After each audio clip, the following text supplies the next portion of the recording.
Greetings, conversationalists across the fruited plain. I am Erick Erickson. This is my show, and I am delighted to have you with me. The phone number is 877-973-7425.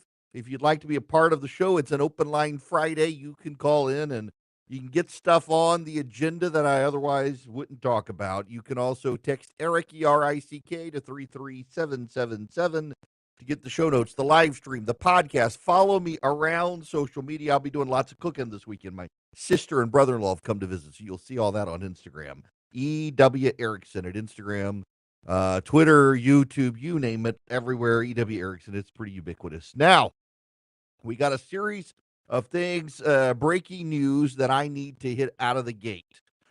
First breaking news is that the inauguration of Donald Trump is moving indoors. It's expected to be very frigid temperatures in 1985. So, and let me actually back up. So, in 1981, January 20th of 1981, Ronald Reagan moved the inauguration from the east side of the United States Capitol to the west side. I'm always a little bit flummoxed that it was ever on the east side, but by tradition, the presidential inauguration would be on the east side of the Capitol, and so people would go down the street all the way down to where RFK Stadium was eventually built. In 1981, Ronald Reagan moved it to the west side. He was from California, and he thought going down the mall looking towards the west, towards California, was perfect, and that's what he wanted to do. And the presidential inaugurations ever since have been on the west side of the Capitol, running down towards Lincoln Memorial. And when you look at it, you kind of wonder, why the heck did they never do this before Reagan? And they didn't. It required a lot more staging and effort to make that happen, but it happened. But in 1985, a blizzard blew through Washington, D.C. There was massive snow and subarctic temperatures, and so they had to move it inside underneath the dome of the Capitol. And for the first time since Reagan's second inaugural, Donald Trump's second inaugural, some of you will find metaphor there and simile and symmetry. The Donald Trump's inauguration will be held under the Capitol dome inside in the warmth of the Capitol. He himself released a statement a short time ago saying he has ordered this due to the conditions. The high is expected to be 20 degrees with a low of 6 degrees, and with wind chill, it's expected to be negative temperature feeling, even with the high of 20 degrees. So just too cold. That's also probably going to cancel much of the presidential parade, which frankly, I was, honest to goodness, I hadn't said anything, but I've been a little bit concerned, just given all the attempts on his life. Having a march down Pennsylvania Avenue doesn't seem to be the best thing. Although there will be a semblance of a presidential parade. They're bringing the garbage truck. Remember, after Joe Biden called Trump supporters garbage, and the media's lame, half-hearted effort to claim he didn't really mean it, Donald Trump showed up in a garbage truck. It was actually, in politics, for a lot of Democratic strategists and Republican strategists, Donald Trump getting in that garbage truck was the moment they knew the race was over. How so? Because a campaign of a presidential stature nimble enough to be able to pivot to a garbage truck to respond to an event the night before from the president of the United States to get that garbage truck showed the presidential campaign of Donald Trump was firing on all cylinders in a way Kamala Harris's campaign was not. And in a close race, which it was, it showed that he had the advantage because he was more nimble, that garbage truck, and it's going to be in the presidential parade.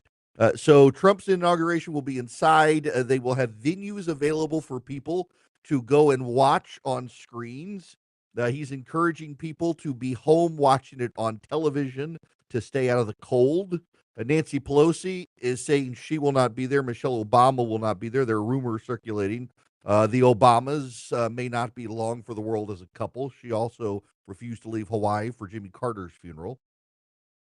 The other breaking news is we have a Senate pick in Ohio. It won't actually be official until 1 o'clock this afternoon. But for those of you listening on WHIO in Dayton, Ohio, Your Lieutenant Governor, John Husted, is going to be your next United States Senator. According to NBC News, Ohio Governor Mike DeWine at 1 p.m. today will announce the Lieutenant Governor will replace J.D. Vance. He will serve through to a special election next year, and where he will then continue on for 2 more years to finish out J.D. Vance's tenure. Vivek Ramaswamy had taken himself out of the running, changed his mind apparently last week, tried to get DeWine's attention, and DeWine had already settled on the lieutenant governor of Ohio, in large part because DeWine believes that with his name recognition and his political machine, he would be able to survive a messy primary should a Vivek Ramaswamy or someone else get in and try to challenge him, that he would be able to survive. So 1 p.m. today, it'll be official. Lieutenant Governor John Husted of Ohio will become the next United States Senator, according to multiple press outlets. Now, NBC leading the way. There's been no pushback from DeWine on this.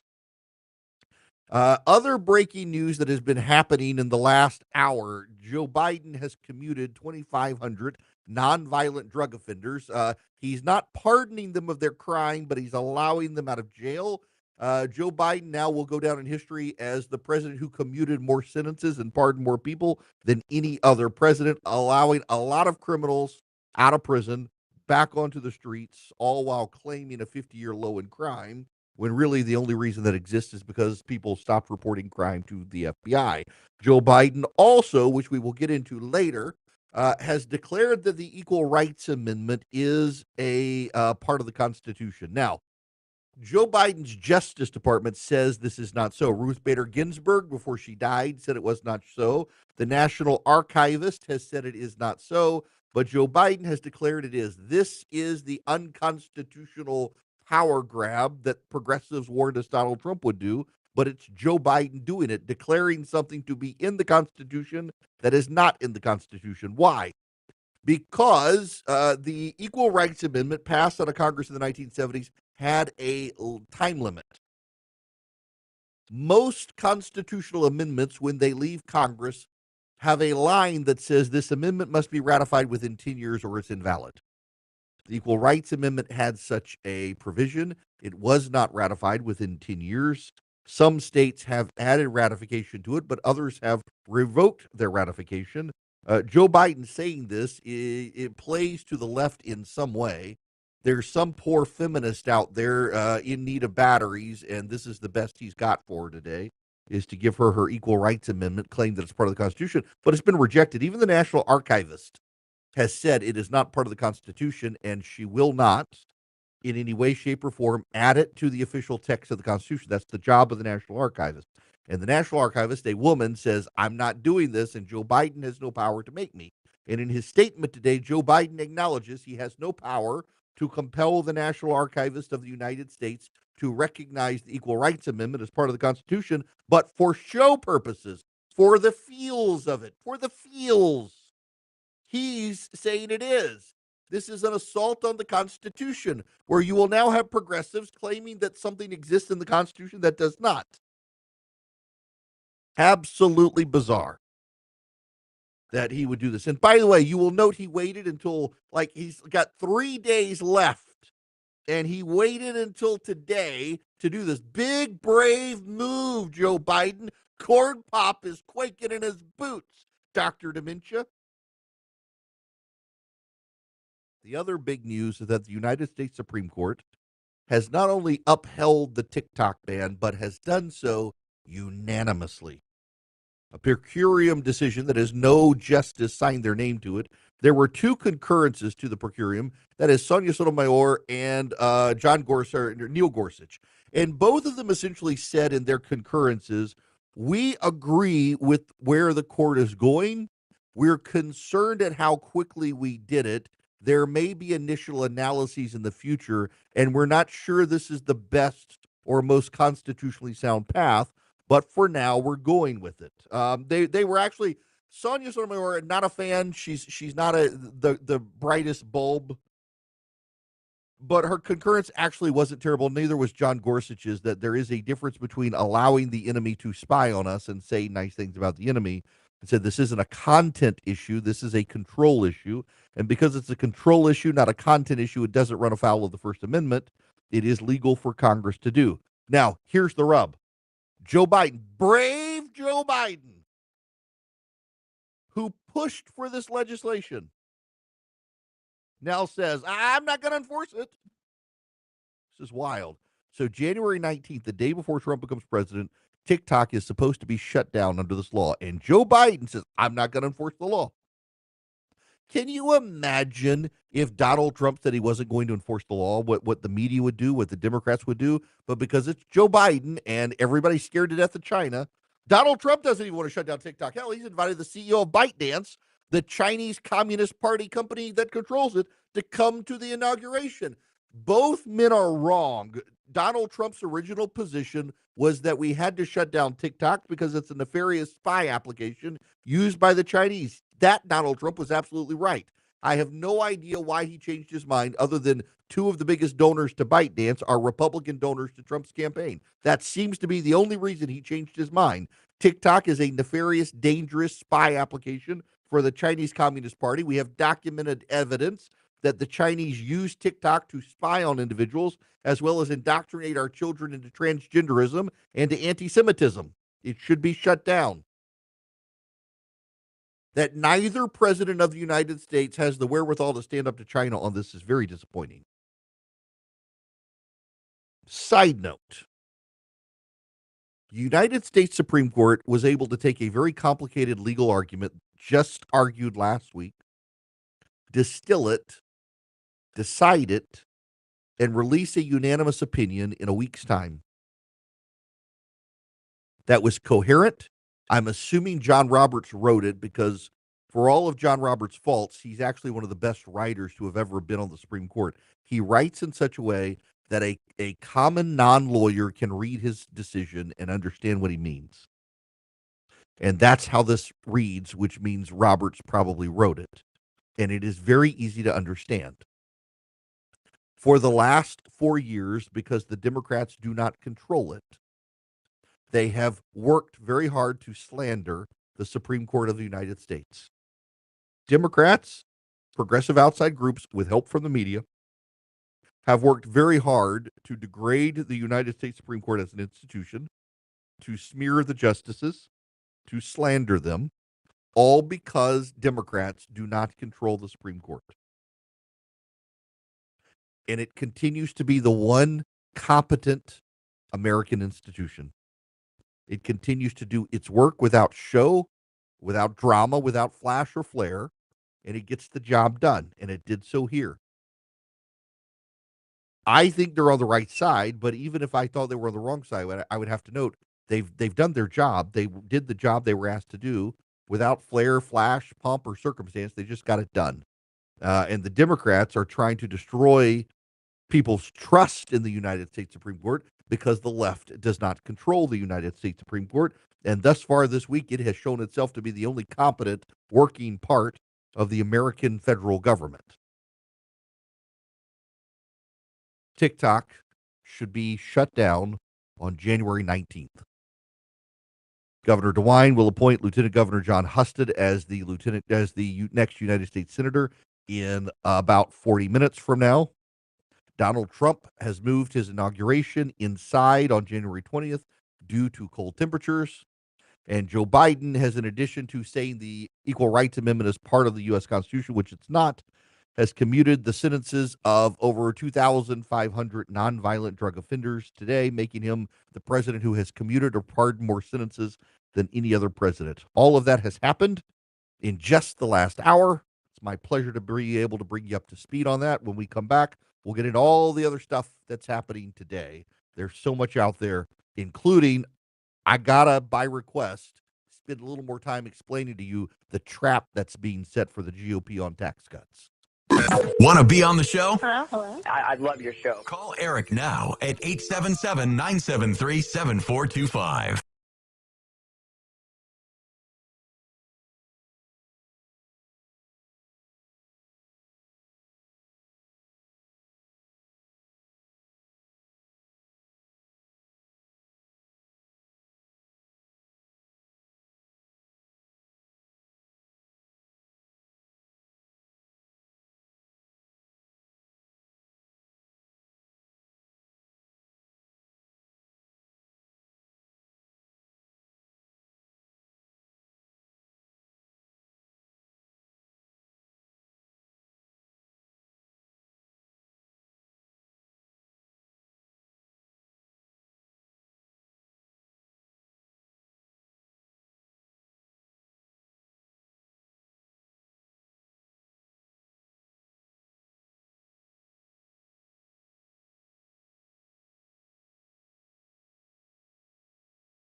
Welcome back. It is Erick Erickson. The phone number is 877-973-7425.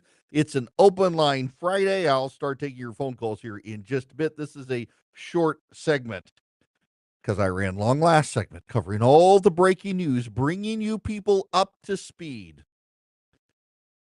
Progressive staffers on Capitol Hill are asking their bosses to give them a 32-hour work week.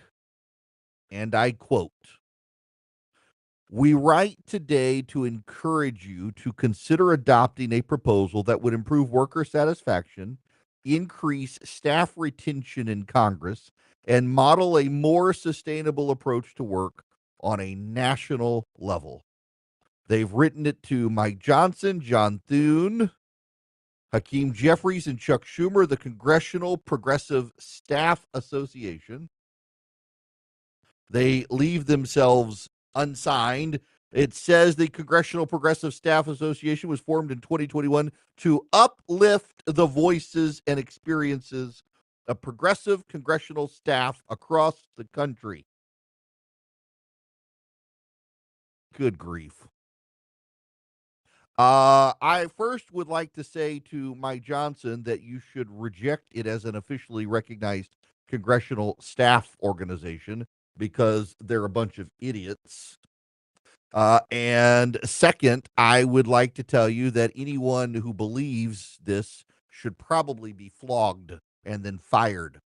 The idea that congressional staff should only work 32 hours a week is nonsense. And the idea that progressives think this is good for anybody is nonsense. And the fact of the matter is, these people work for us. They are tax paid for employees, and they should be busting their butt. It should be a privilege to serve the United States Congress. And the fact that they think that they shouldn't have to serve the way they serve, many of them don't even want to work in the office right now. Fire them all. What a bunch of ungrateful little babies. No work ethic at all. That's part of the problem with young progressives these days. No work ethic. Now, I got to tell you about Americans for Prosperity. By the way, breaking news: CNN just ordered to pay $5 million in a defamation case. We'll get to that when we come back. AFP, Americans for Prosperity. I'm doing an event for them next week. In fact, next Friday, I won't be able to be here because I will be heading to an event for Americans for Prosperity. They're the largest leading grassroots group in the country. They happen to be on our side. They are conservatives who fight for common sense conservative solutions, and they would absolutely love to have you join them. They have chapters in almost every state. All you have to do is go to americansforprosperity.org, americansforprosperity.org, and let AFP teach you how to be an effective warrior for conservative free market reforms, for families, for school choice, for small businesses across America, to be door knockers for campaigns, to get out the vote, to educate your neighbors, or just be the smartest person in your circle of friends. Go to americansforprosperity.org, americansforprosperity.org. We'll be right back with more breaking news.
Welcome back. It is Erick Erickson here. The phone number 877-973-7425.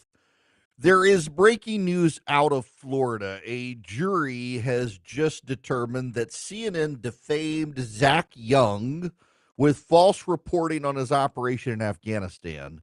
They have awarded him $4 million in economic damages, $1 million in emotional damages, and they have decided that they want to award punitive damages as well. So the trial is now moving to punitive damages. They've got to decide. Essentially, the jury will have to decide how much they must make CNN pay to deter CNN from ever doing this again. There were this. I honest to God am shocked this case went to trial. I have kept my mouth shut on this, waiting to see how this one played out in court.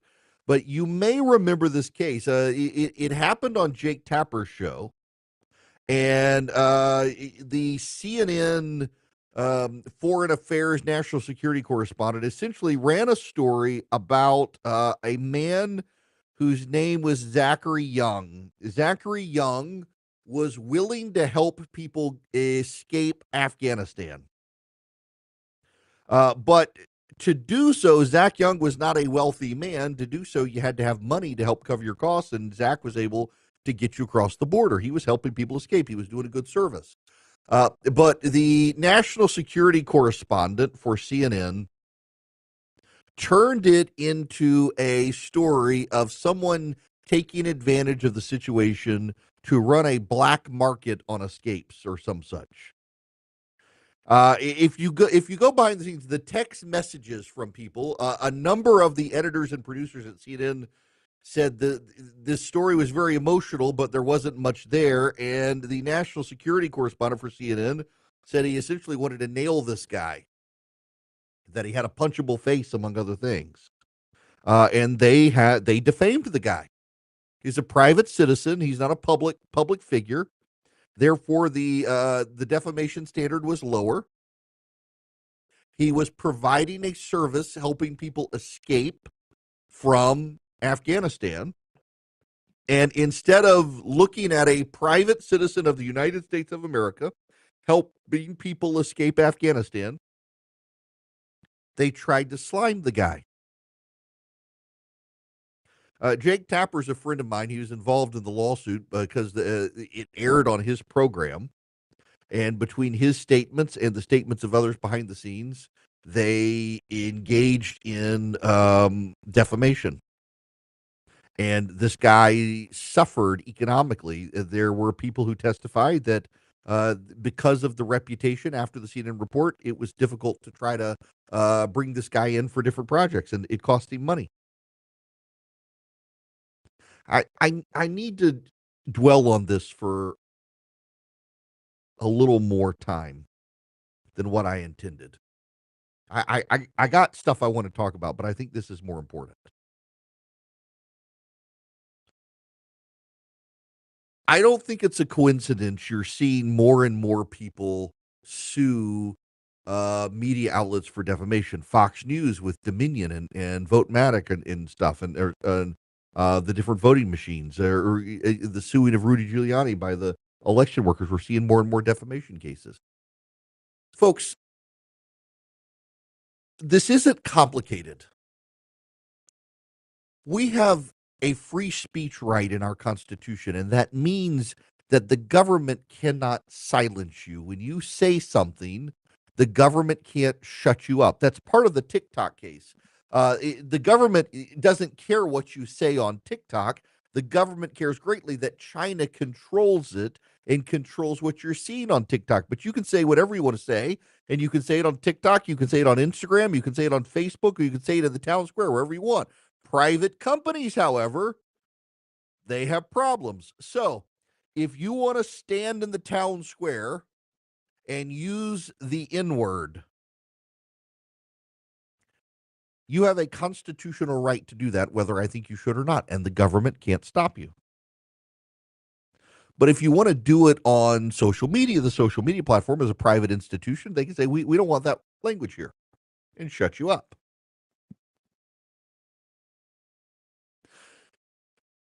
When you go out and lie about somebody,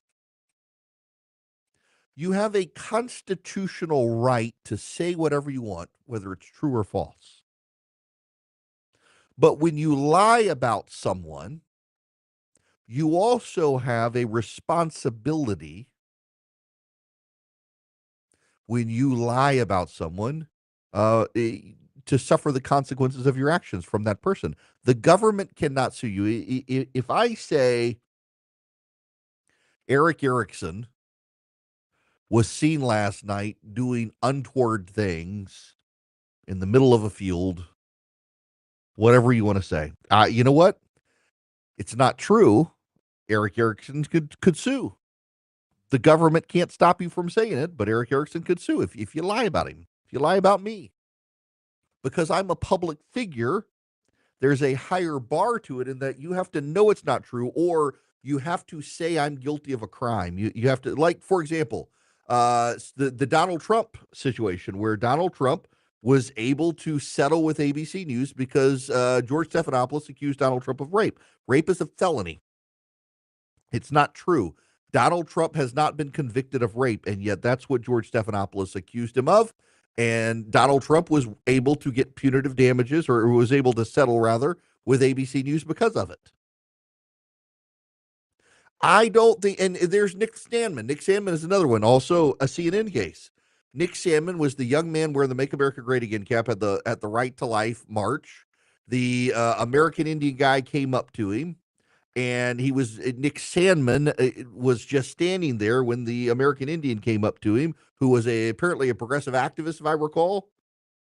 And they got into some sort of confrontation, and CNN and other media outlets vilified Nick Sandman, made him the bad guy. When he was there first, he was just standing there, and they made him a household name. He was a private citizen, and Nick Sandman sued, and they had to settle with him.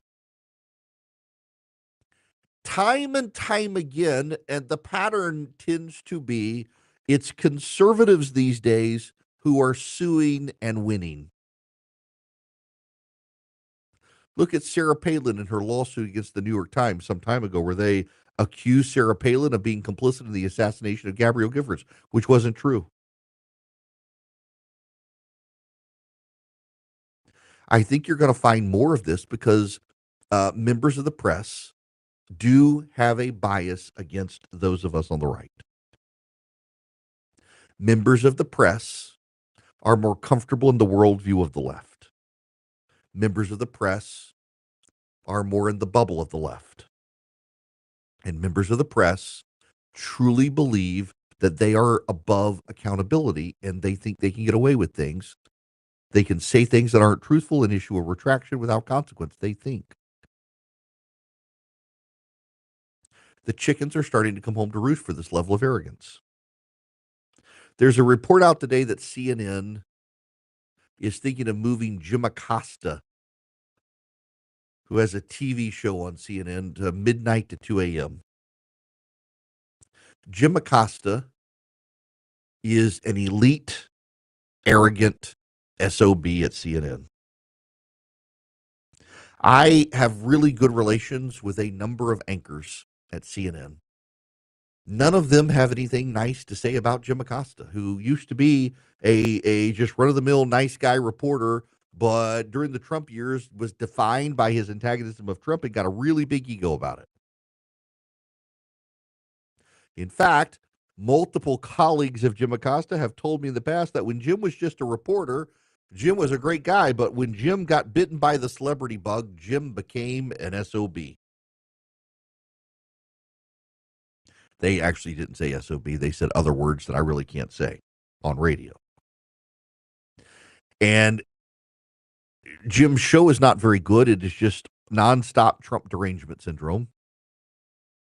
And Jim is going to be shifting to the midnight to 2 a.m. time.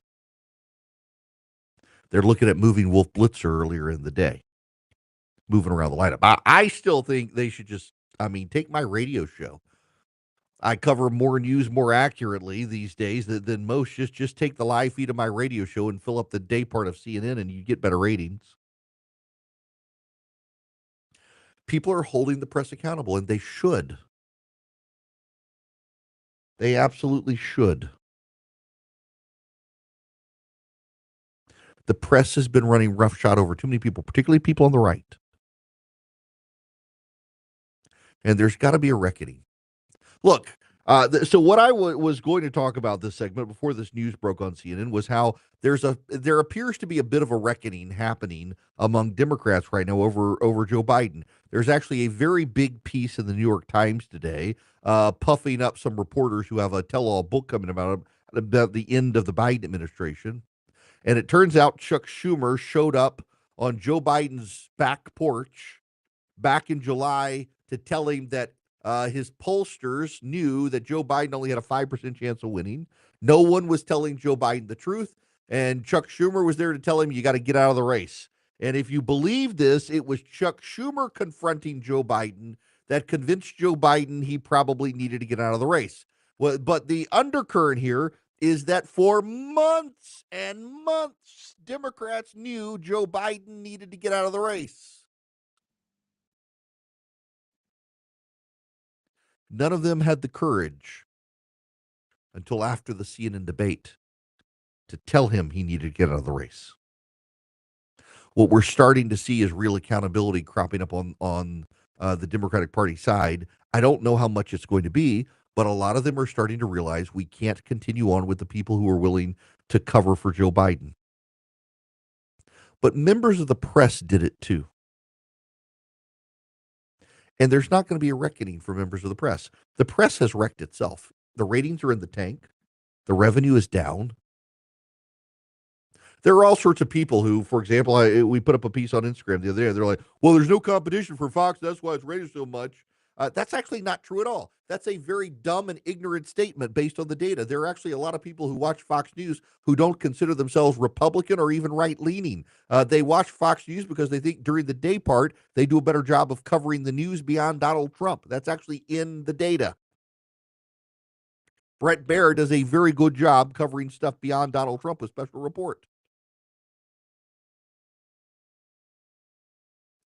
But people don't want to recognize the truth. They just oh, I don't like Fox News because it's conservative. A lot of people who watch Fox News don't like Fox News, but they really hate CNN and MSNBC. They just are tired of the Trump derangement syndrome at those networks.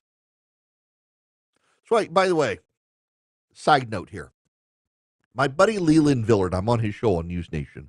If you haven't been watching News Nation to get your news, that's a network you probably want to watch. Leland has been doing a 7 p.m. show, and they're moving him to 9 p.m. to prime time. And he's fair and actually balanced. One of the things I love about his show is rarely does he have two people on, of someone on the left and the right yelling at each other. He gets somebody like me on from the right and asks probative questions, playing devil's advocate, and then does the exact same thing with the person on the left. So you're actually having a reporter push back both sides. And I think he does a remarkably good job of it. I'm happy for his success. And I would tell you, if you haven't seen News Nation, it's on your local cable channel. If you got YouTube TV, it's on that and others. I have really been enjoying watching News Nation. I thought they did a good election night coverage. I think that they are more and more becoming the news network people say they want, one that's actually straight down the middle and just gives you the news. It's not there to tell you narratives. It's not there to give you spin. It's just there to tell you news. And that is something I appreciate Leland Vittert is committed to, and I'm happy for his success as he moves into 9 p.m. I'm happy to be on that show regularly. It's the only news show these days that I don't roll my eyes about when I get an invite from them, because I know it's actually going to be a probative, thoughtful conversation. It's going to be unpredictable, whereas so many other news outlets out there right now, when you go on, it's just very predictable, and I don't think anybody gets anything out of it. So good for Leland, and I would encourage everybody to start watching News Nation. I've enjoyed being on the network and enjoy their coverage. Before I get out of here, I got to tell you about the Eden Pure Gin 40. I've got it all. I've been telling you all week I've got it. It has been cold in this office, and I finally talked to the manager. And they've got their air system in here where when it's really hot outside, they can cool it down by about 20 degrees, and when it's cold, they can raise the temperature. But when it gets too cold or too hot, the air system struggles because of the age of the building and the HVAC system. That's where the Gen 40 comes in. It's a great supplement. So it uses two heating types. It uses convection and it uses infrared, and it oscillates. It tilts up and down and turns side to side. So it covers the room. It lowers heating bills. It heats up rooms efficiently. It's on sale right now at EdenPureDeals.com. And if you put in the discount code ERICK50, ERICK50, the number 5, number 0, ERICK50, you can get $50 off the already great sales price of the Eden Pure Gen 40 heater. And by the way, during the summer, you can turn off the heating elements and you can use it as a fan. It's an oscillating fan. It will blow cool air. I use it in the summer sometimes. I use it frequently here in the winter in my office when it gets cold. EdenPureDeals.com. The discount code is ERICK50. You get it's already on sale, and you get $50 extra off the Eden Pure Gen 40 heater. EdenPureDeals.com, discount code EdenPureDeals.com, discount code is ERICK50. When the world seems crazy, he'll keep you sane. It's the Erick Erickson Show.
I gotta say it is remarkable to me. I've got somebody coming after me on Twitter now saying that actually the TikTok ban was because of all they don't like people on TikTok saying stuff. They don't care about you on TikTok. The vanity of social media influencers who think things are about them. It's like I saw Stephen Miller, great writer at the Spectator, pointing out that the late night comedians and people on the left on TV. They're like, Donald Trump, he's going to come after me first. He's going to come after me.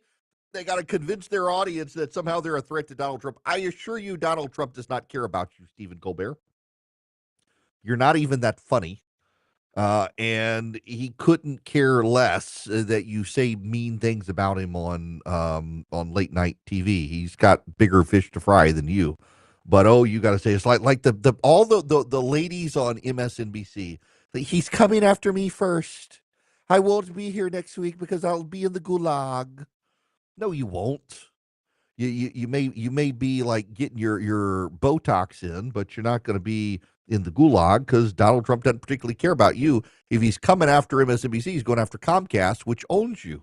He's not coming after you. And anyway, you've kind of helped Donald Trump get reelected. If we're real honest about it, MSNBC actually deserves credit for helping Donald Trump get reelected because they allowed progressives in their bubble to be convinced they were right about a host of bat crap crazy things.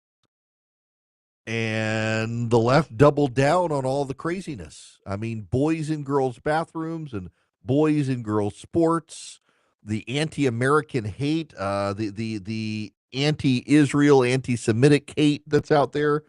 MSNBC played a great role in then covering for Joe Biden's mental decline. So, if anything, Donald Trump should probably elevate them because they really helped him get elected just through their lies, distortions, and nonsense against him. He was able to use that against them. This hour of the program is brought to you by First Liberty Building and Loan. If you're buying a building, building a building, if you see opportunity this coming year, Trump's coming into office, economy hopefully going to get better. You see opportunity for your business to grow, reach out to them. FirstLibertyGA.com. Now, when we come back, I have been asked to go back down the rabbit hole from my third hour yesterday and explain to you the trap that is coming for Republicans as they try to do a tax cut package. It's probably the most important thing I'll talk about this week, and you really need to understand what's coming because the trap has been laid for the GOP, and they're going to have to carefully navigate it.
Hello, America. It is Erick Erickson here. It's an open line Friday. The phone number 877-973-7425. Should you wish to be on the program, I would be happy to have you. Although I got to tell you, I hadn't had a chance to take phone calls yet because there's been so much news happening. Just to review the headlines real quick, we got Donald Trump moving his inaugural indoors on Monday because of the weather. Joe Biden declaring the Equal Rights Amendment part of the Constitution, even though it's not, also commuting 2,500 sentences. Mike DeWine, the governor of Ohio, is going to appoint John Husted. I said Husted. It's my buddy Nick, the PD at WHIO in Dayton, says it's Husted. Will be the next senator from Ohio. And CNN has been found liable in the defamation case down in Florida. Lots of news going on. Yesterday, at the end of the program, I talked to you about the bond market. And it was somewhat boring, somewhat esoteric, I know, but it's really important. A buddy of mine emailed me yesterday and said, you should write that down and send it out. And I did this morning. If you're a subscriber, if you text data to 33777, no, paid, free, doesn't matter, you got it this morning. But then a buddy of mine this morning read it and said he heard yesterday's show. Having written it down, I should try to walk you back through this because it's that important. And then I saw a Bloomberg News piece that kind of emphasizes just how important this fight is. And for those of you who have no idea what I'm talking about, let me just start with the Bloomberg News piece so that you have a sense of what's going on before I really dive into the data, because this is the most important thing Republicans are going to have to deal with domestically. Surging long-term interest rates and stubborn inflation are inflaming divisions among congressional Republicans over paying for the sweeping tax cuts Donald Trump promised, complicating the path to passage with the party's already tenuous majority. The bond vigilantes are coming, Representative Andy Barr of Kentucky warned a group of House Republicans behind closed doors on Wednesday, resurrecting a catchphrase of the 1980s and 1990s when concern over high interest rates set by the bond market drove Washington to take painful steps to bring down budget deficits. Barr, a senior member of the Financial Services Committee, pointed to a jump in long-term rates since September. This is a tipping point, said Barr, a firm tax cut supporter, urging his colleagues to come up with credible spending cuts to assure bond investors the federal deficit won't balloon. The mood in markets and the nation's financial situation are starkly different from 2017, when Trump and congressional Republicans passed a deficit-expanding tax cut. Yields on benchmark 10-year Treasury notes touched 4.8% this week, double what investors demanded just before Trump started his first term. Total U.S. government debt held by the public reached almost 100% of the economy's size last year, up from 76% in 2017. The nonpartisan Congressional Budget Office warned on Friday U.S. government debt is on track to exceed record levels set at the end of World War II in just 4 years, reaching 107% of GDP in 2029. I realize a lot of this is over your head. It's complex, and I'm not a math guy. I'm not an economics guy, but I know the people to talk to, and I can sum this up for you very easily and why this is the most important thing that the Republicans are going to have to deal with. The United States government bond. So for very easy primer here, the government never balances its budget. It always spends in a deficit. It always spends more than it takes in. The government does not print money to cover the excess because, as we saw with Joe Biden, that causes inflation. What the government does is it issues bonds. The United States Treasury bond is considered one of the safest investments on planet Earth because the United States government is required by law to repay its debts. It cannot not pay its debts. And under our American constitutional system, Debts must be paid before everything else. So investors will buy our bonds. There is thinking in some sectors that as the United States gets a bigger and bigger deficit, they're going to have to convince people to buy bonds by giving them higher and higher interest rates. There's actually no proof that that is the case. You need to understand this from a buddy of mine who does this for a living. He says, if you look at the United States, Japan, European Union, and other countries over the last couple of decades, there's been fiscal insanity the whole time. And bond yields have been pretty low. Bond yield is the interest payment on the bond. Now, here's a number for you. I'm going to do this with as few numbers as possible. For every 1/10 of 1% that the government increases the interest rate on a bond, that costs the government $300 billion more over 10 years. In other words, for every 1/10 of 1% of an interest rate increase, the government has to spend $30 billion more a year. Now, I want you, if you can, I want you to picture two buckets in your head. One is the government bucket, and one is the private sector bucket. And this is the problem with our budget deficit and national debt. Do this for me. Picture two buckets in your head. If you're capable of forming pictures in your head. Again, I am today years old learning. My daughter was telling me that in addition to people who can't have conversations in their head without speaking it out loud, there are people who can't visualize things in their head. I'm stunned by this, but apparently there are. If you're one of the people who can visualize two buckets in your head. One is the government bucket and one is the private sector bucket. The private sector bucket is stocks. The public sector bucket is treasury bills, bonds. Where are you going to throw your money? Just follow this visual with me. You've got the government bucket and you've got the private sector bucket. You can buy stocks, and I realize bonds and companies too, but I'm trying to simplify this. You buy stock in a company or you buy government bonds. Your money is either going into the private sector or it's going into the public sector. The public sector is paying 4.8% interest. That's a really good rate of return. So you throw your money in the public sector. Well, now the private sector, it isn't growing. So now the government keeps inducing you to throw more money into the government bucket. Private sector's not growing, but wait, the Democrats say, we've got to pay this government bucket down. We got to pay the debt. So what do? They got to take money out of the private sector. So now you've shrunk the amount of money, you've reduced the amount of money in the private sector with taxes. And the money in the bucket for the government keeps growing.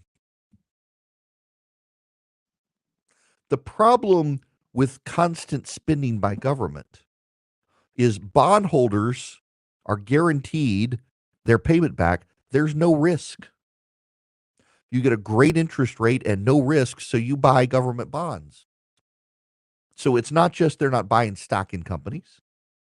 They're not investing in companies. They're not doing things to raise your wages. They're just growing government. So the more the government spends, the smaller the private sector gets in terms of gross domestic product. And this becomes a cycle. You now can't generate, you've shrunk the private sector so much by spending so much in government, you can't raise taxes enough to even meet the interest payments. And it becomes a wreck and a bankruptcy. This is what Republicans have to worry about now, is that if they do a tax cut package and they can't stimulate the private sector to grow, they're going to actually shrink the private sector. If you're increasing government debt, you're taking money out of the private sector and putting it in the government. The government doesn't generate a good rate of return on investment, only the private sector does. So you've got to figure out a way to stimulate the private sector. And there are tax cuts you can do to do that. You can cut the capital gains tax, for example. There are other tax reform packages you can do, and it's not really an income tax cut for you or me. It's an income tax cut for small businesses, for LLCs, for small corporations. You want them to thrive. You cut their taxes. They can hire more people. Their taxes are less. They have more money to spend. They can invest in their company instead of buying bonds. They're investing in their company. They're growing their company, and that's good. If you just cut taxes for everybody, income taxes, that's not actually economically stimulative necessarily. Republicans are going to have to figure this out. And what they need to do is spending cuts. If you reduce the size of the government, you increase the size of the private sector. And there are ways you can reduce the size of the government without making cuts, that is deregulation. But at some point, you're going to run up against cuts. And here's the problem. Every cut you make to government has a constituency. You want to cut the money to public schools? Well, what about the kids who go to public school? You want to cut transportation? What about the people who rely on public transportation to get to work? You want to cut health care? What about people who need government health care? You want to cut defense? What about keeping us safe? What about China? Republicans are going to have to figure out something to cut. If you just cut taxes and increase the deficit, you're going to take out more bonds. You're going to grow the national debt. That's going to shrink the private sector. At some point, bondholders start to get scared that, maybe they can't actually honor full faith and credit of the United States and pay back the bonds. What are the bondholders going to do? They're going to say, we're not buying any more bonds unless you up the interest rate. What did I tell you earlier? Every 1/10 of 1% adds $30 billion in debt service a year, $300 billion over 10 years. So now you've had your debt service, your interest rate has had to go up a percentage point. That's a whole lot of money for the debt. That means there's less for the education budget. That means there's less for the military budget. That means there's less for everything. And in addition, you've shrunk the private sector. So now you try to raise taxes to cover up the shortfall. There's less money there to collect in taxes. And this cycle gets worse and it spins faster. It's unsustainable. We're on an unsustainable path right now, and the GOP is going to have to manage this. There's one thing the GOP can do to give themselves wiggle room. Right now, our gross domestic product, you add up everything, every good and service we produce in this country, and you put it next to the national debt, and it's about equal. It's about 100%. If you can grow the gross domestic product, that is, you can reduce the public sector and increase the private sector, you grow the denominator of that equation. So you grow the gross domestic product, then debt in terms of GDP goes down, and that gives you wiggle room where people aren't afraid you're on the verge of a national bankruptcy. But something's got to be done. This is going to be very tough for the GOP. There are no easy answer here. Republicans and Democrats alike have spent so much, they've reduced the size and scope of the private sector in this country. The only way to get the money necessary to stimulate our economy is to begin cutting government, and every cut has a constituency. It's going to be deeply unpopular, but it's the only way for us to get out of stagnation as a country. Our economy is stagnant because we've grown the government so much the private sector can't keep growing. We have to shrink government and grow the private sector, and then we'll be able to actually have more money coming to the federal government for other stuff. But without cuts, we can't get anything done. And the cycle is going to get worse and worse. Something's got to give. He's got the courage to tell you the actual truth, even when it isn't popular. It's the Erick Erickson Show.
Hello there, it's Erick Erickson here. Let me start with some phone calls here, 877-973-7425. Tom, welcome to the show. How are you?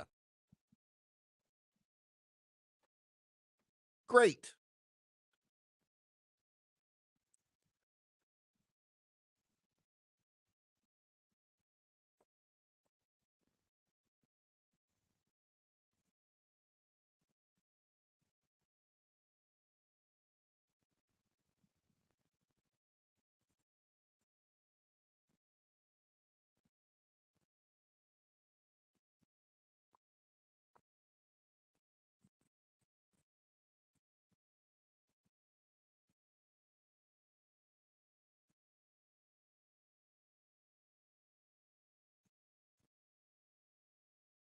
Oh, okay.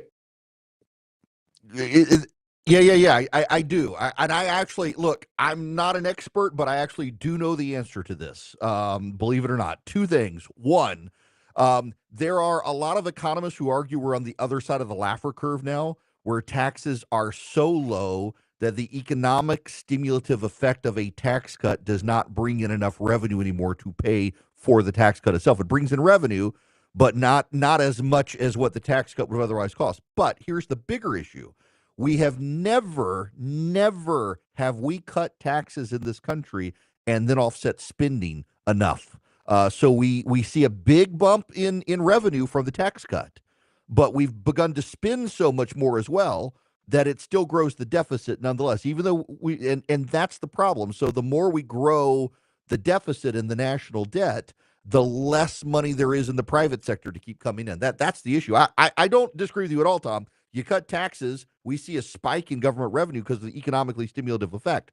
The problem is, as government keeps growing, there's less and less economic stimulative effect because the government sector eats up the money. In fact, Hillsdale College actually has a great lecture series on this that you can take. That was not intentional to set Tom up for a great segue for Hillsdale, but actually it's perfect, Tom. If you go to erickforhillsdale.com, they've got about 40 classes you can take, and a couple of them are on this very issue in economics and how taxes and the government work in the macroeconomic sector. They're very informative. They're video series, about 30 minutes each, maybe six lectures, 30 minutes apiece. You do it at your own pace.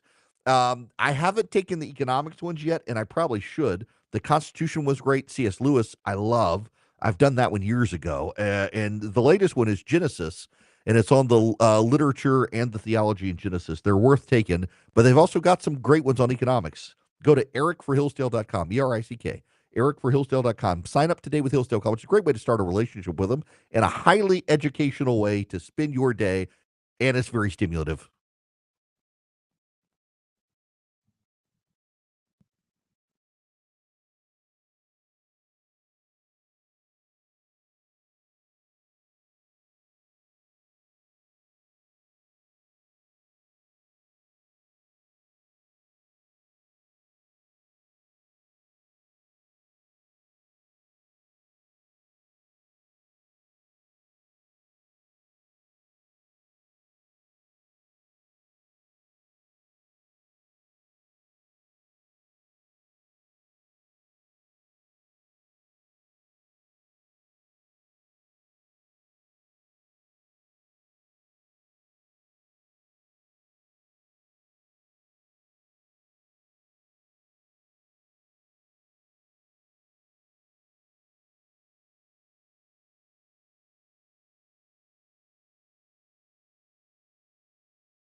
Welcome back. It's Erick Erickson here across the United States. It's an open line Friday. The phone number 877-973-7425.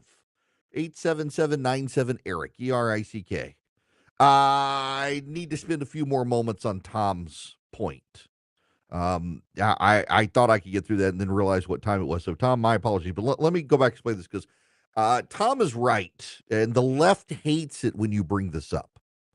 Every time we've had a tax cut in this country, there's had an economically stimulative effect, and it has boosted revenue into the federal government. There's something called the Laffer curve. Art Laffer sketched it out on a napkin after a few cocktails one night. True story. And he convinced Ronald Reagan that it was so. And by the way, John F. Kennedy had already largely recognized this. Kennedy cut tax rates after World War II from 90% to 70%.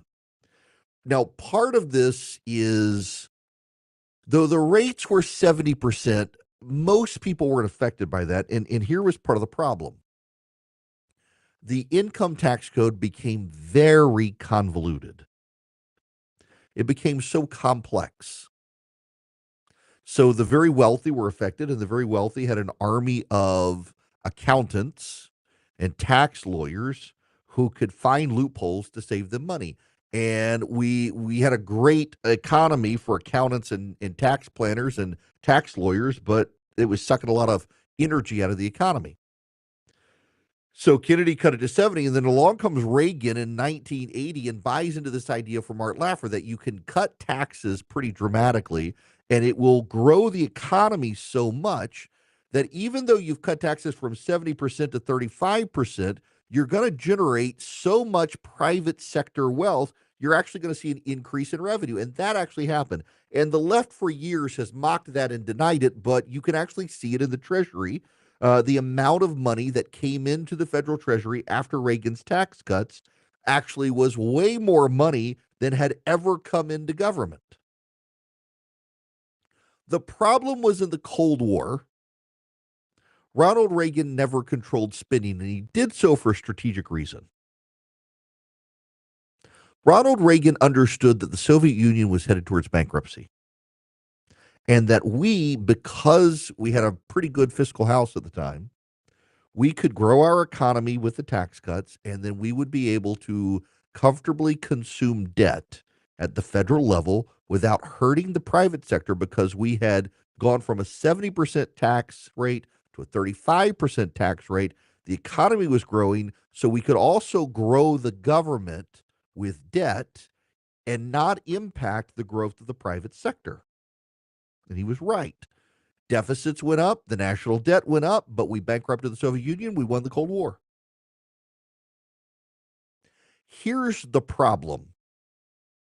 Some economists, including some supply-side economists who embrace the Laffer curve and supply-side economics, they are a little worried that we have gone to the other side of the Laffer curve, where tax cuts are low now. Taxes are low. They're historically low from where they had been. They're also broader. More people pay income taxes than before, although that has shrunk to a degree over the last 20 years. Fewer people pay taxes now than 20 years ago, but it's still pretty broad. Tax rate's still pretty low. And so there are even some supply-side economists who think, yes, if you cut taxes, you're going to have an economically stimulative effect. However, you're not going to bring in as much money this time as you might lose.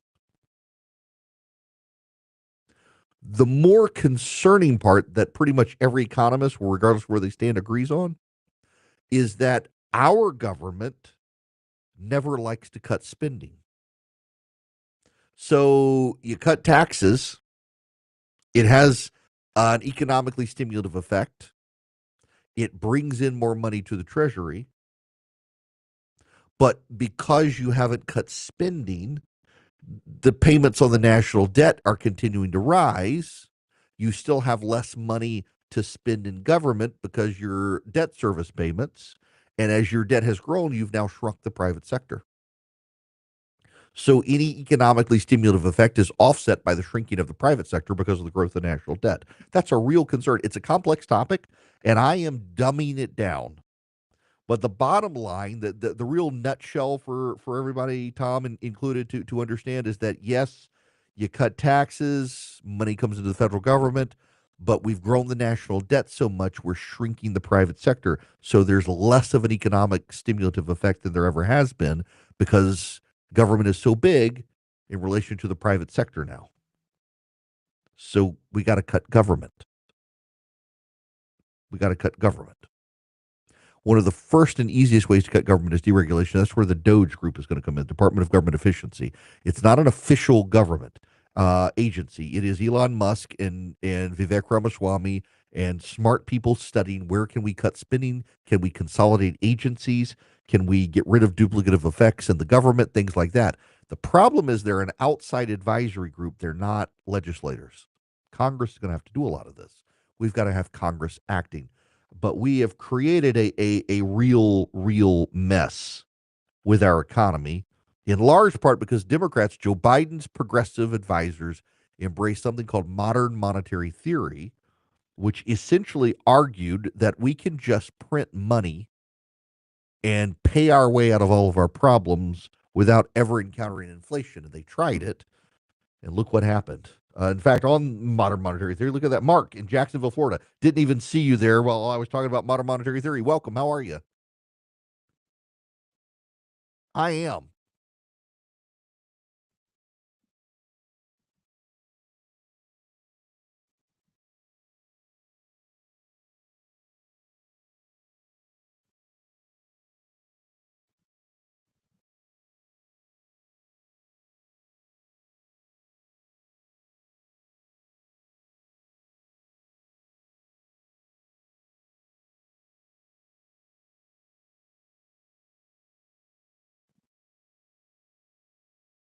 Right.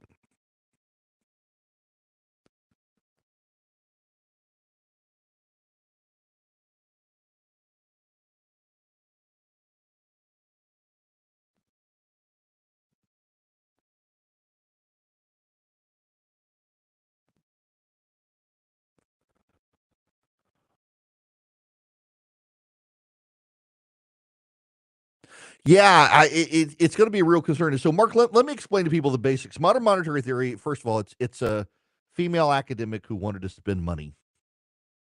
Uh, Pretty progressive female academic, and virtually every liberal and conservative. And this, by the way, you got to understand in every aspect of the academic world, you got conservatives and liberals, and they tend to disagree. They may agree on the basics, like the supply and demand curve, but they disagree on application. They disagree on much. What was wild is that every liberal and conservative economist globally, not just in the United States, globally, agreed that modern monetary theory was baloney.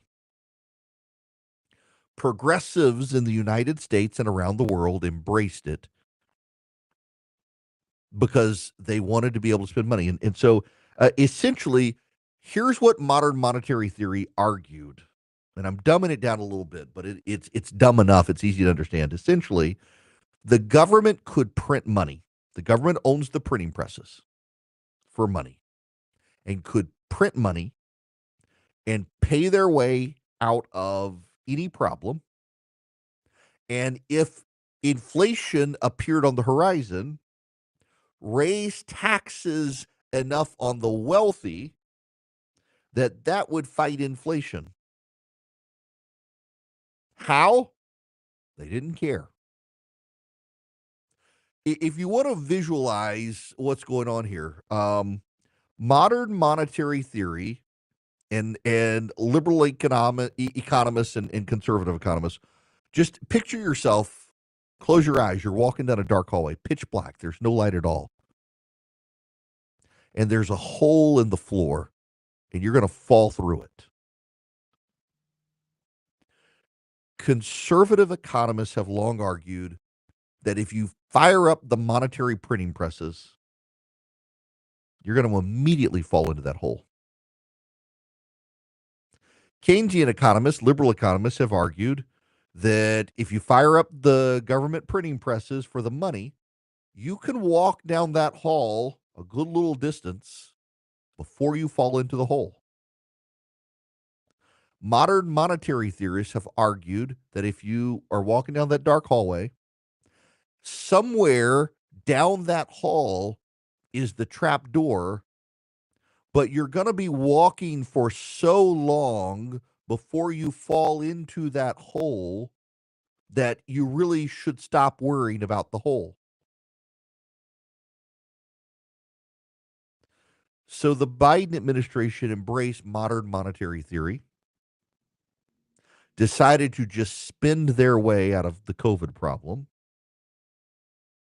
because interest rates were so low, the economy was so strong, they would be able to solve the COVID problem before the inflation monster reared its head, before they fell into the trap hole. And they pretty immediately fell into the trap hole. The conservative economists were the most right on all of this. And so what have the modern monetary theorists done? Three-card Monty. They shuffle things around and pretended that's not what we said. We said something different. It's kind of like, the communists always say, well, we'll get it right this time. They got it wrong. The Soviet Union really wasn't real communism. That's Cuba. Well, Cuba's collapsed. Well, they didn't really get communism right. China's getting it right. Well, China had to modify itself, and China didn't really get it right, but we'll get it right eventually. Someone will actually do communism as Karl Marx intended. It's just no one, Marx himself, has ever done it the way Marx intended. That's modern monetary theory in a nutshell. It's garbage.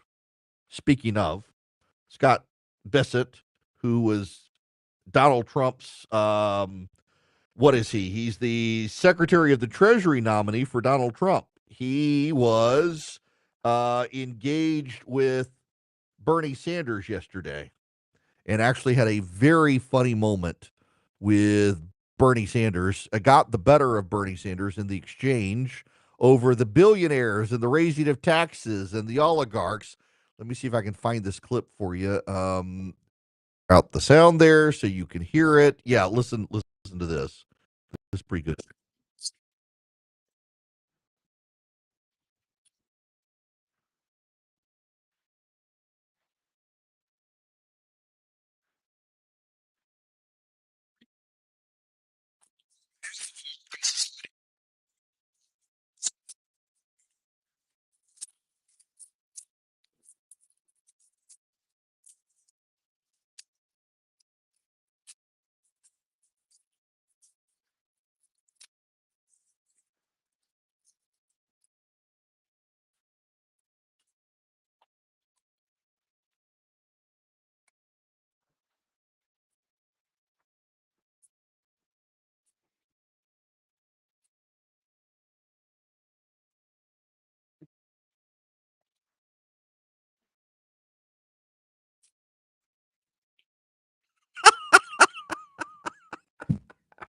Yeah, he gave the Presidential Medal of Freedom to George Soros and what was it, Bill Gates or Tim Gill or three of them? I can't remember which was, but Soros as well. It's like Biden's going to condemn these oligarchs, and he's given the Presidential Medal of Freedom to oligarchs. Maybe there's a disconnect there. Man, the more I hear Bessent, the more I'm thinking he is probably the right guy at the right time to deal with this wild situation with bonds, markets, and tax cuts. Speaking of, I mean, we get bond rates going up. We're going to have even bigger deficits and stuff. We're going to have fiscal carnage out there. It's why Swiss America has been the trusted leader of precious metals for 40 years and warning about a secret war on cash for some time. If you're interested in safeguarding your hard-earned cash from this secret war, you need their free report. They are rated A+ by the Better Business Bureau. They can educate you on protecting your assets in their report. It is completely free. The Secret War on Cash. Now, you need to get it. I've read it. It takes less than 50 minutes to read. It can save your retirement and finances.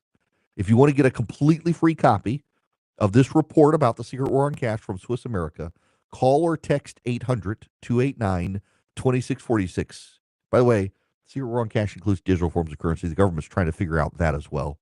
Y'all, all you have to do is text my name, Erick, E-R-I-C-K, to 800-289-2646. That's 289 2646. One more time, 800 289 2646. Just text Erick, ERICK, or call and mention my name, Erick, 800 289 2646. Message and data rates may apply.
Welcome. It is Erick Erickson here. The phone number is 877-973-7425. JD, you're going to be up next. Welcome.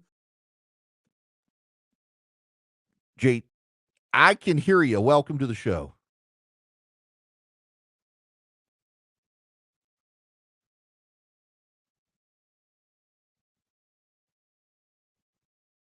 Oh,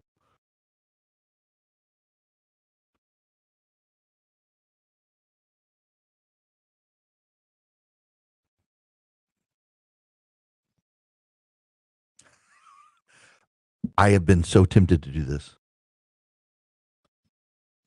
I I have been just incredibly tempted to do that.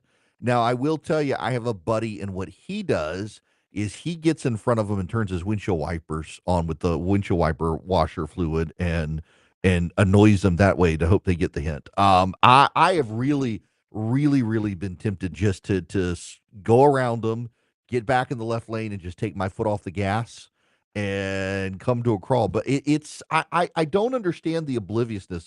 JD, now you fired me back up. It's your fault. Honestly, it's selfishness. There's a level of cluelessness and a level of selfishness that I pay for the roads, my tax dollars. You can't make me get out of the left lane. It's the lane is for passing by law in most states. Now in Indiana, they actively enforce it. If you're in the left lane, from what I've been told and what I've read, if you're in the left lane for more than 20 seconds and a cop sees you, you can get pulled over. And I think that is a law that probably needs to be enforced in every state. In Georgia now, they're more and more actively enforcing it in places because you come over hills sometimes, and legitimately you will see 10 or 15 cars in the left lane, and the car in front is not going fast enough to pass the 18-wheeler. And they're like, well, I'm doing 70. That's the speed limit. That's not the point of that lane. The point of that lane is for passing, and you're actually making it unsafe. And I realize that your self righteous selfishness, thinking, well, I'm doing 70 and that's the speed limit, and you can't go faster than me. You self righteous piece of, I can't say that on radio. The point of that lane is for passing. You are causing people's road rage. You actually are. You're making people emotional, and they're going to start driving recklessly, and it is actually your fault.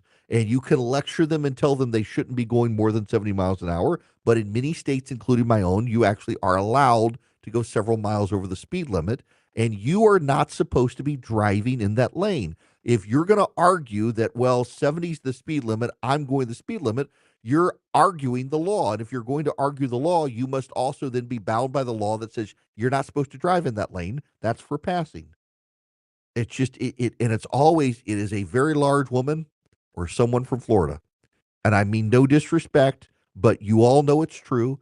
Every single one of you see it. It's somebody with a Florida license plate who's probably from New York and just moved down there, is headed back to New York, or someone who the jaws of life are needed to extract them from the vehicle because of their size. I just come on, people. It's the passing lane. It's not a driving lane. Get out of it. We'll be back.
Greetings, my fellow Americans across the fruited plain. It is your host, Erick Erickson. I'm delighted to be here with you.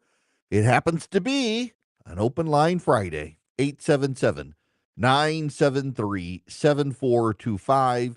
Should you wish to be on the program, I would be absolutely delighted to have you. Don't forget, text the word Erick, E-R-I-C-K, to 33777. Sign up for the show notes. You can get the podcast, the 24/7 live stream. You can follow me on social media. I'll be doing lots of cooking this weekend, so you can follow me on Instagram. So my sister and brother-in-law come to visit. They want gumbo. I got to use my outdoor pizza oven for them. Cinnamon rolls, among other things. Everybody's got requests, so I'll be doing lots of cooking that I'll put on Instagram. Now, should you wish to be on the program again, 877-973-7425. But before we get into that, I have been somewhat suspicious of whether there will be a reckoning in the Democratic Party. And I don't know that there actually will be. But the New York Times ran a story today on Chuck Schumer and how Schumer privately pleaded with Joe Biden to get out of the race in July of last year. That Democrats, for some time, and this I think is the most notable part of it, Democrats for some time knew but were scared to say publicly that Joe Biden was not fit to be running again, let alone fit for the presidency. But they were too scared to say anything publicly. It was only after the CNN debate that Democrats were willing to finally speak up. And they were forced to by donors and voters and activists. The New York Times says people found Chuck Schumer's cell phone number. He's got a flip phone, hadn't changed his number in years. People found his phone number in a Harvard alumni reunion book and started calling him unsolicited, begging him to get Joe Biden to drop out of the race. People he didn't know calling him, saying, please get him out of the race. And he finally manned up, worked up the courage, went to Delaware, sat on Biden's back porch and had a frank conversation with him that he had a 5% chance of winning re-election. That Kamala Harris might not win, but she had a better shot of it than Joe Biden. We're getting this now. But one of the interesting parts of the New York Times piece is that Jack Reed, the Democratic senator from Rhode Island, said he thought that Biden needed to have two different neurologists document that he was capable. And yet they wanted to leave him in the White House. They wanted to leave him. What about the 25th Amendment option? They knew Biden wasn't up to speed. When will the reckoning come, though, for the Democrats and members of the press who covered up Joe Biden? Now, a couple of things. This one caught my eye. I'm going to play in the entirety. This is Alejandro Mayorkas, the Secretary of Homeland Security, on CNBC. Listen to this. Mr. Secretary, do you not, I mean, put the politics of the election aside if you want. Do you not look at the immigration issue in this country and what has transpired over the last 4 years, given the number of people coming into this country illegally, given the firestorm that this has created, the national dialogue about it, given some of the efforts, frankly, by the administration, especially early on, to be more lenient than they had been? Do you think none of those things, if you could go back, you would do differently? Look, yes. And you have to understand something, and this is not specific to government, but to any large organization, including a government administration. People have different views on what the correct policies should be, what the correct operational measures should be. Those disagreements, those different views are voiced, decisions are made, and then everyone marches in unity together. That is the That is the nature of a large organization, and the government is no different. But just so I'm clear, that are you suggesting your own personal views about how to operate this were at odds, or there was a distinction between your personal approach and how you would have wanted to do it and how maybe your bosses wanted to do it? I don't want to get into the deliberative process. We're one team and it's one effort, but this is not a revolutionary concept that there are disparate views when one has many people involved in the decision-making process. Okay, now, if you will recall, and some of you were a little perturbed at me for pointing this out a couple of years ago, that one of the reasons Republicans weren't impeaching Alejandro Mayorkas was behind the scenes, he conveyed to them that he actually agreed with them, and if they impeached him, they knew and he knew Biden would put in someone very progressive. This seems at the end of his tenure to be his most public admission that is so, that he has disagreed with the Biden administration all along. It makes you wonder what he'll do when he's no longer a part of the administration. What will he say? But it's not just him. This is Anan Gerhardadis. I'm mispronouncing his name. I know he's a very progressive pundit. He is on Morning Joe. He's very pro-Palestinian. Listen to this conversation. I think what's really interesting about this moment of two presidents who don't much like each other working together, and maybe that pushing this over the line, is that it feels like America discovered its power and leverage in this moment after 15, 16 months of being the most powerful country in the world, and sort of asking Netanyahu nicely to stop doing things he was doing in the way he was doing them, and not really going much further than asking nicely, and sending strongly worded letters and continuing to send money and sending weapons. There was something in a way very humiliating for American power over the last year plus, where the most powerful country in the history of the world seems to not be able to control a very small country who is its financial dependent. He doesn't like Israel. He's very far left, but is flummoxed that the Biden administration did nothing. The Democrats have a problem coming for them, and it's obvious. They're going to be superficially united in an effort to stop Donald Trump and to fight Donald Trump.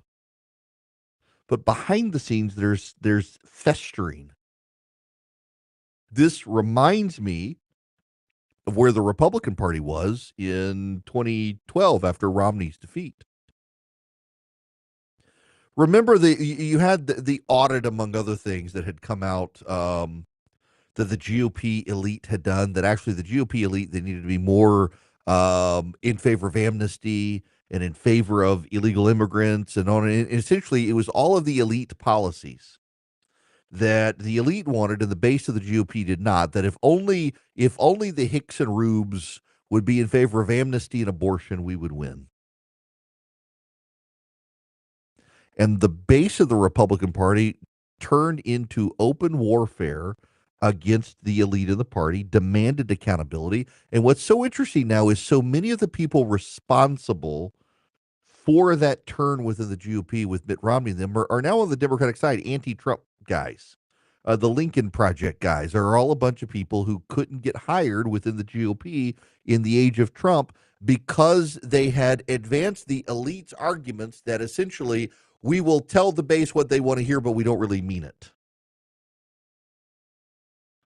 I think the Democrats are headed to that point now. And superficially, they'll all be united against Trump, but behind the scenes, they'll be stabbing each other. And I think that the progressives will be very dominant because the progressives are more organized and better funded than the moderates. And they will begin to purge the moderates, which, Donald Trump is not a conservative. He's a populist. And I think Trump could broaden the Republican Party stand and welcome in moderate Democrats. I mean, he has, to a degree, begun welcoming in moderate Democrats over time. Look at a guy like J.D. Vance. J.D. Vance started out, he was a CNN commentator. He wrote his great book. He was perceived as being a centrist Democrat from the Rust Belt. He became a Republican, but a lot of his ideas, pro-union ideas, economic policy ideas, tend to be ideas of kind of the old school populist Democrat. As progressives go further left, the base of the Democrats reject them. The progressives have the clout within the Democratic Party to take over. In their response to Donald Trump, they overcorrect, and it costs them future elections.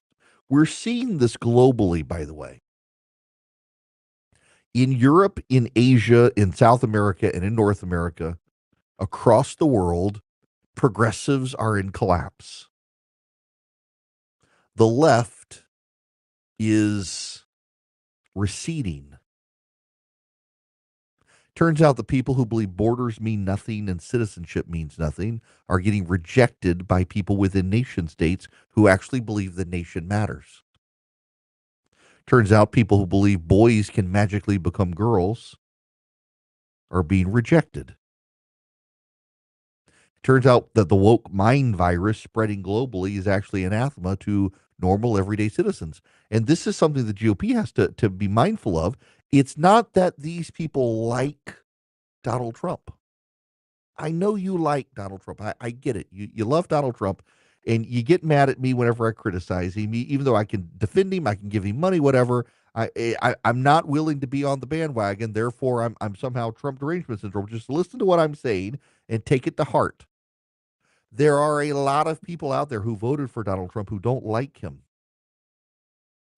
And they voted for him because as much as they don't like him, they really hate the other side. That should be common sense. It's in the data. It comes up.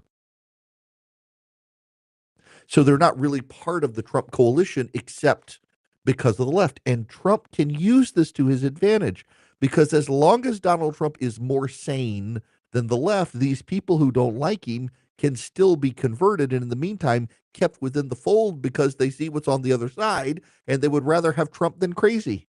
And that's something that the left doesn't appreciate or understand. They hate Donald Trump so much. I got a guy, I've always had a cordial relationship with him online. He follows me on Instagram, follows me on Twitter. He's just increasingly like, you're such a Trump lover. You're such a Trump apologist. Like, tell that to the people who listen to my show all the time who are mad at me for not being a Trump lover. And yesterday he was like, had the bullet been better aimed, it could have saved us for everything. He was like, you have lost your mind. You're openly advocating for the murder of the president-elect of the United States. You just broke it. And there are so many people out there who have descended into madness against Trump that normal everyday Americans who aren't worked up about the man look at him like, y'all are kind of crazy. I don't particularly care for him, but I'm going to vote for him to stop you guys from getting power. And that's something the GOP needs to understand. And as the Democrats begin to dive further into this madness and refuse at the elite level to hold people accountable for covering up Joe Biden's mental failings and keeping him in office when they shouldn't have, there's going to be a crack up of that party. We're in an age of political realignment. The Republican Party has largely aligned. The Democratic Party is still struggling in that realignment, in large part because the GOP is benefiting. We were told there was an inevitable rise of the Democratic Party because demography was destiny, and it turns out not to be the case. Turns out the GOP is doing quite well by actually treating people as people instead of identity politics. And that's pushed moderate, reasonable people out of the Democratic Party, ceding more ground to the progressives. There will be a reckoning in the Democratic Party side. But the funny thing from this vantage point right now is it looks like sanity is what's going to lose, and they're just going to double down on being crazy, which is going to help Donald Trump over the next 4 years.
Welcome. It's Erick Erickson here. Let's go back to the phones. Open line Friday here, 877-973-7425. Kevin, welcome to the show. How are you?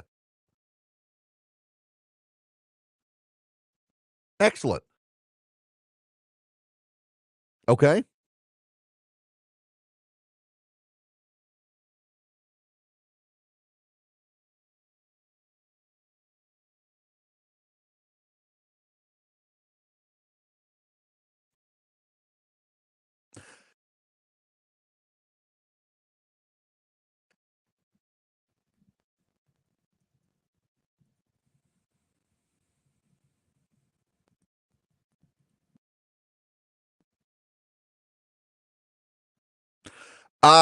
That is a great one. And that is, I'm trying to think. Okay, so let's do number one.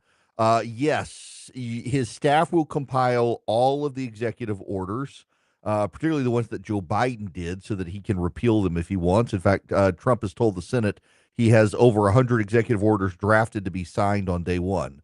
And then I'm actually Googling on the second one, and that is one of the oldest executive orders still in force is Executive Order 9, issued January 17th, 1873 by President Ulysses S. Grant to curb abuses of power by individuals who concurrently were working for the state and national government. It received a lot of publicity being modified by Calvin Coolidge to help aid prohibition enforcement by allowing the same persons to be simultaneously state and federal enforcement officers for alcohol, tobacco, and firearms, and is still operational, though rarely ever used. That's intriguing. I learned something myself. The third is, the Supreme Court has been begging Congress to act. In fact, next week I got to moderate a discussion on the Loper Bright decision that reins in federal agencies, and the entire purpose of that decision, essentially, from the Supreme Court is to say, Congress, you write the laws, not agencies. You got to start writing laws.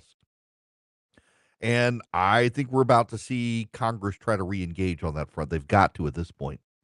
Now, let me tell you about Vision Computer, because if you're buying a computer and Trump says he's going to enact tariffs next week, so prices are about to go up, you might want to call Vision at 404 Compute right now and start thinking about your technology upgrades. 404 Compute, they can build you a new computer and they can have it mirror your old computer in that era. All the preferences, apps, and everything are rolled over to it, but it's brand new. So it's faster, it's got more memory, it's got a better GPU, it can handle AI. They can build this computer for you and save you some money. Call them at 404 Compute or go to visioncomputers.com. Visioncomputers.com. Tell them I sent you. You're going to save even more money. If you want their tech support, you don't need a new computer, but you need someone to be your IT guy. Vision can be that for you. Just $179 a year. It's free if you buy your computer from Vision. Call them at 404 Compute. Tell them I sent you. They literally can be your IT support for you or your whole company. 404 Compute or visioncomputers.com. And by the way, everybody nationwide can take advantage of this. Visioncomputers.com.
Greetings, welcome. It's Erick Erickson here. The phone number this open line Friday, 877-973-7425. Much more to discuss, but first I want to go to Mike. Mike, welcome to the Erick Erickson Show. How are you? Yes, sir.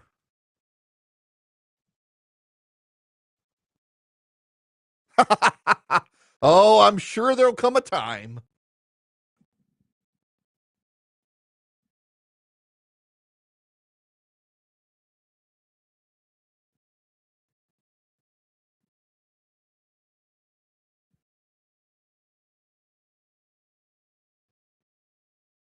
Mm-hmm.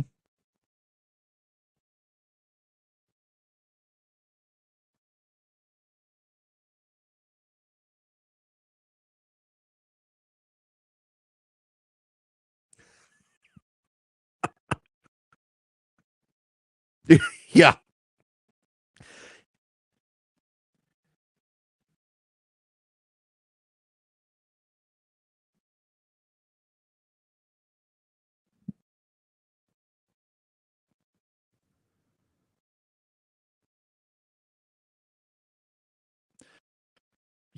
I wish we had an Autobahn in this country. I really wish there was an Autobahn. And for a time back in the '90s, after the Gingrich crew swept into office, and they allowed states to set their own speed limits in states, and you had, I think Montana dropped the speed limit altogether for a time. I think we should have an Autobahn. So there's a stretch of road near me, ladies and gentlemen. It's called I-16.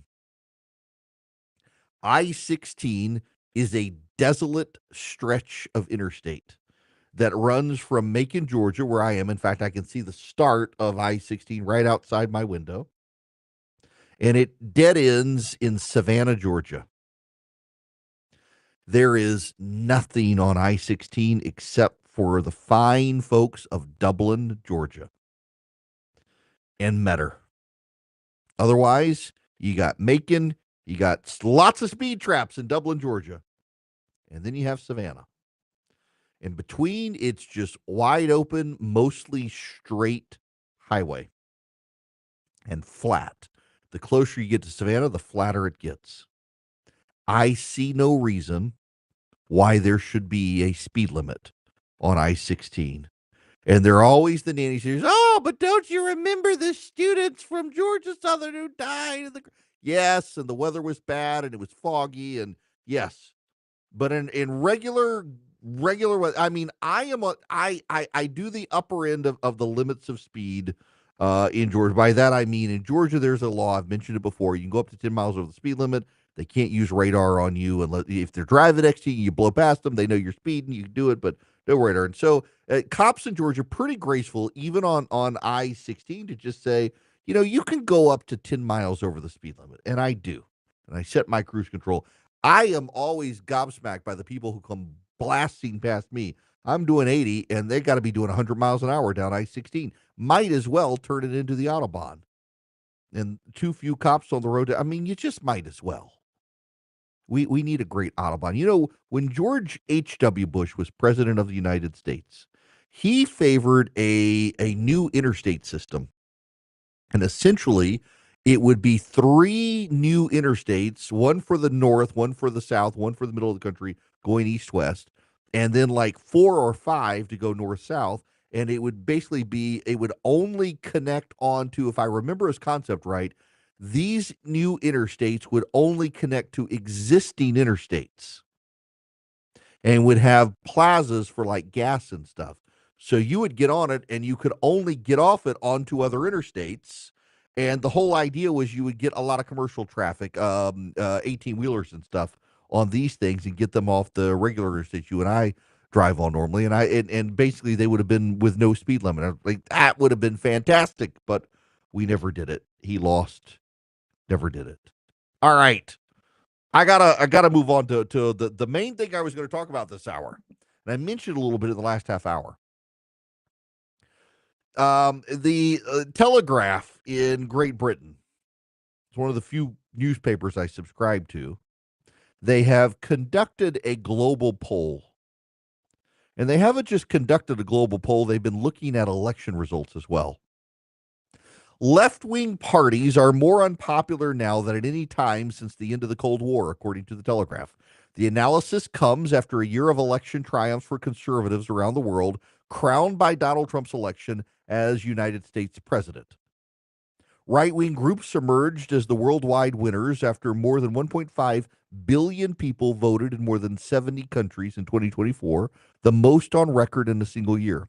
Leftist parties suffered a record low average vote share of just 45.4% in each democracy's latest election, according to the Telegraph. In Western Europe and the United States, left-wing parties secured just 42.3% of the vote, while the right won 55.7% of the vote, which represents the widest gap in votes since the 1990s. Meanwhile, the hard right scored a record high vote of 14.7% after radical politicians performed well in elections in from France to Panama.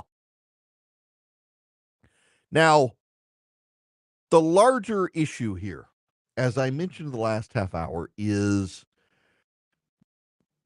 the elite, the wealthy, the highly educated, the technocrats of government who came from elite academic institutions and decided they would go into government, not the private sector, in order to shape government. These people have lost the plot, and they tend to be on the left.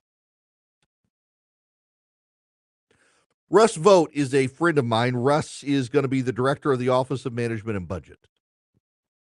He had his confirmation hearing day before yesterday, on Wednesday. Russ was attacked by the Democrats because he supports a plan to convert a number of public servants into, I think it's Schedule F public servants, and those are people fireable by the president.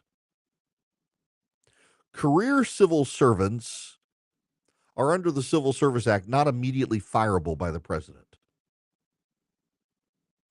But one of the things that happens regularly in Washington, D.C., and is happening with Joe Biden right now, is political appointees, many of them, are allowed to convert into careerists at the end of a presidential administration if there is a comparable job opening. Liberals tend to do this more than conservatives. Democrats do it more than Republicans. So Democrats at the end of a presidential administration, like the Biden administration, will convert into the civil service, and they'll embed to obstruct the incoming president. They do it more often than Republicans do at the end of a Republican administration. And what Russ Vogt and President Trump want to do is to convert those people into fireable positions so they can be fired by the president and gotten out of government. And they should do it, by the way, because we saw during the first term of Donald Trump's term in office, the deep state, the administrative state, the careerists, whatever you want to call it, what term you want to use, actively tried to obstruct him in his goals. There was a poll out the other day. The managerial class within the federal government, only 5% of them said that they would work for Donald Trump as opposed to working to stymie him. And this is happening around the world, where the elite, who tend to be more secular, tend to be less religious, to be more atheist, tend to be more progressive, they decide they know best for everybody. They decide they're smarter than everybody. And they decide they should call all the shots. And by the way, many of these people are idiots. Just because you went to Harvard doesn't mean you're smart. Yesterday, it is relevant, you have to know, is an older black gentleman on Instagram. We put up the clip where I said Kamala Harris is basically a blithering idiot. And this guy attacked me and said, you're only saying this because you're racist or sexist, or you just hate her because she's a Democrat. She has more degrees than you. She's done more in government than you. I had to reply to him that actually, as a matter of fact, I have more college degrees than Kamala Harris. And based on that standard, I guess I'm smarter than her. But you know and I know that a college degree doesn't actually confer on you some sort of special knowledge. There can certainly be a special knowledge you acquire by going to advanced school, like in law. Those of you who didn't go to law school don't understand the law necessarily in a way I do. If you're a chemical engineer, you certainly understand chemical engineering better than the rest of us. If you're an economist, you understand the economy better. But you don't necessarily get just general special insight by getting a college degree. It's not like the Scarecrow getting the diploma from the Wizard of Oz and suddenly he was a Mensa candidate. But the elite look on the people who didn't go to college as hicks and rubes. I got to tell you, you can find more common sense from your average non-college educated plumber than you can from a person with a women and gender studies degree. They've got a degree, but they're an idiot. And what we're finding is the more highly educated among us are the idiots who tend to believe boys can become girls and can compete in girls' sports. And the people who didn't get the college degree haven't had their mind polluted by insanity and understand that's not the case. And around the world, progressives are the idiots, highly educated idiots, who believe a lot of stupid things, believe a lot of offensive things. And they're starting to be rejected. One of the most offensive, idiotic things the left believes is that borders don't really matter. Nations don't really matter. More and more people on the left view themselves as citizens of the world. And you know, the data in fact shows that if you're a progressive, you tend to have traveled to more countries. You're a citizen of the world. No, actually, you're not. You don't have a passport from the United Nations. You have a passport from a country. And most of us like our countries. And most of us believe that we should be taking care of our fellow citizens before we take care of others. And in Europe and in this country, there's been mass immigration on scales not seen before in history, where a lot of countries have decided we're just going to import a bunch of foreigners into our country. And guess what happens? It changes the culture of the country. Now, if it's done slowly and it's done with some level of conversion into what it means to be part of the country, it can work well. I love me a taco on Tuesday, Monday, or Friday. Doesn't matter the day of the week. Tacos have become as American as the hamburger or the hot dog. I actually like a taco better than a hot dog. But in some countries, a lot of Europe, there's mass importation of foreigners into the country who don't integrate into society. They live in enclaves of themselves for themselves. They have nothing in relation to it. That's one of the things that's always been unique about our country that the right has always appreciated is that people come to this country, they want to be Americans. They integrate into our society, they become Americans. And the left's like, we're a systemically racist country. You shouldn't integrate into our society. You just come here and keep your old ways and we'll accommodate you, which is insanity. And part of the reason the left around the world is losing is because they've decided the world matters and the nation state doesn't. And part of the reason the left is losing around the world is they've embraced a bunch of just crazy insanity on culture and gender and things like that.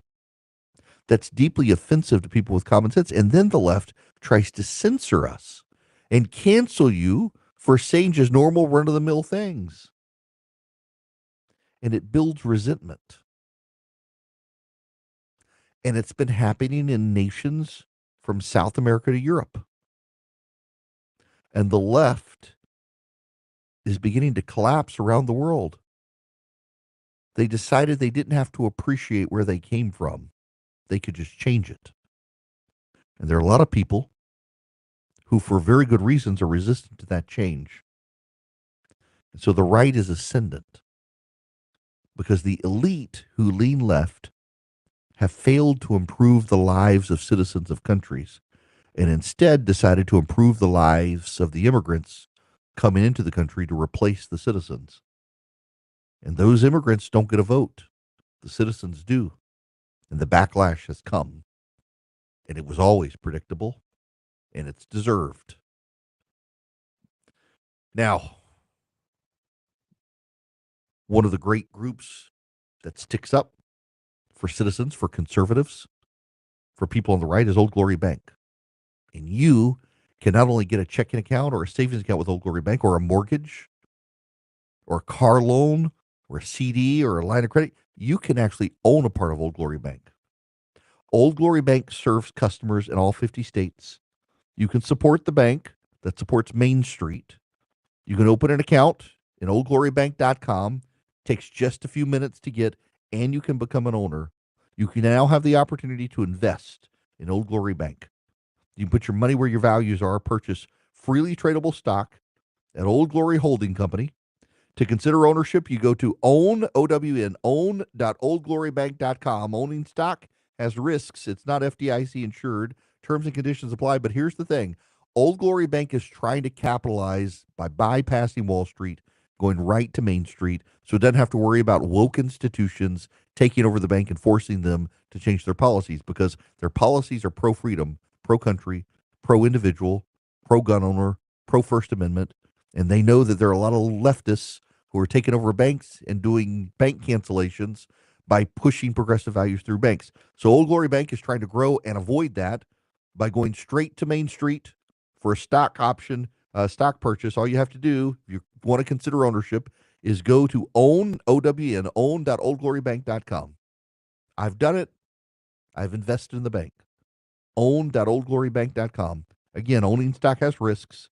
It's not FDIC insured. Terms and conditions apply. It's own.oldglorybank.com.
Before I get out of here, I need to say this. I want you to assess for yourself the political press's reaction to Joe Biden and Kamala Harris declaring the Equal Rights Amendment part of the Constitution.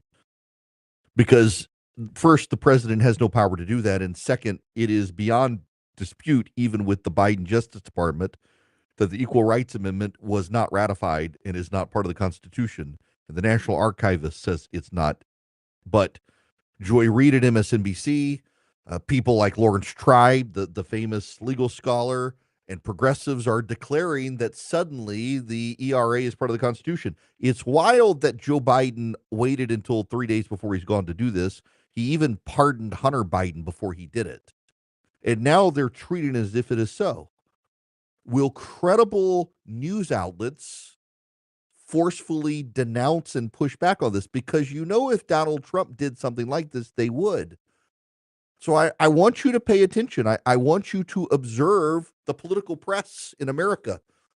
Are they going to treat this as so? Are they going to ignore it? Or are they going to roundly condemn Joe Biden on his way out the door, provoking a constitutional crisis? Because it looks like a constitutional crisis to me when the sitting president of the United States declares something as part of the Constitution and uses his partisans in the press to amplify him, deluding people about the Constitution. Will the American Press Corps hold him accountable for this? Will the American Press Corps tell people this is not so? Or will the American Press Corps do some say and others say, I guess we're going to have to wait for the GOP to sue so we can tell you they hate women?